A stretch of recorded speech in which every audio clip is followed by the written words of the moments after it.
जय भारत। देखिए, महाराष्ट्र में फिर भाषा के नाम पर हिंदी भाषी को प्रताड़ित किया गया, उससे के साथ मारपीट किया गया। एक बहुत बड़ा ये प्रश्न है, हिंदी भाषियों के साथ ही ऐसा क्यों हो रहा है?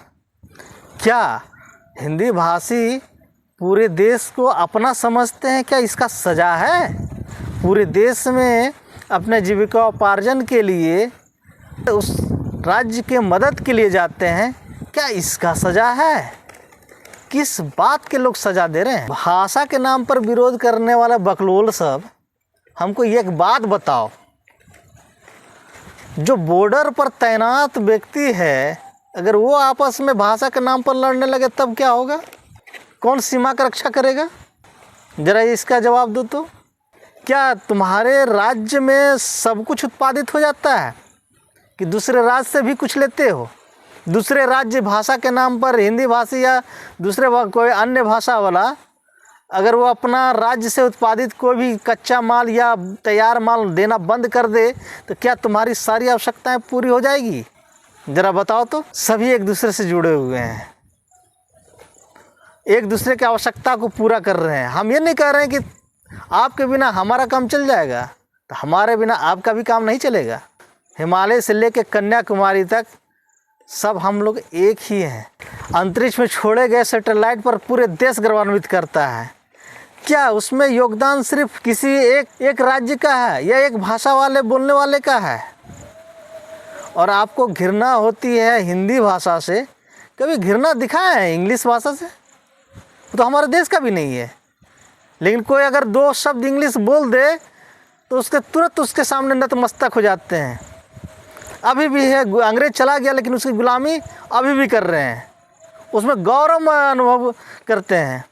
इंग्लिश मीडियम में पढ़ाना अपने बच्चों को गौरवान्वित अनुभव करते हैं, लेकिन हिंदी भाषा सीखना, सुनना, समझना हीन समझते हैं। हिंदी भाषा और भारत के अन्य भाषाएं सभी का मातृभाषा एक ही है, इसीलिए सारे भाषाएं देवनागरी लिपि में लिखी जाती है।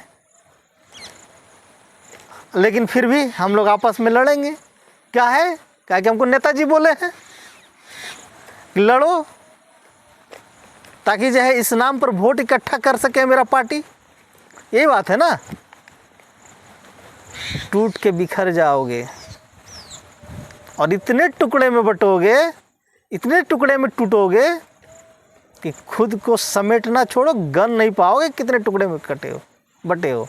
ऐसा नहीं कि हम आक्रमण करेंगे, आपस में लड़े तो बगल में दुश्मन बैठा हुआ है, चीन है, पाकिस्तान है, यूरोपियन देश है, लूटने के लिए बैठा हुआ है।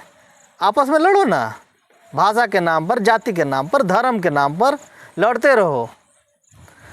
और जब टेक्नोलॉजी की बात आए तो यूरोप के सामने हाथ फैलाओ। रोज़गार, बहुत अच्छे रोज़गार की बात आए तो यूरोप की तरह मुंह उठा करके देखो। अपना राज्य और अपना देश को सुंदर नहीं बनाना है, हमको तो आपस में लड़ना है। विचार करो बैठ कर करके, ये देश जितना आपका है उतना हमारा है, और जितना हमारा है उतना आपका है। इसलिए उत्तरदायित्व भी जितना हमारा है उतना आपका है, जितना आपका है उतना हमारा है।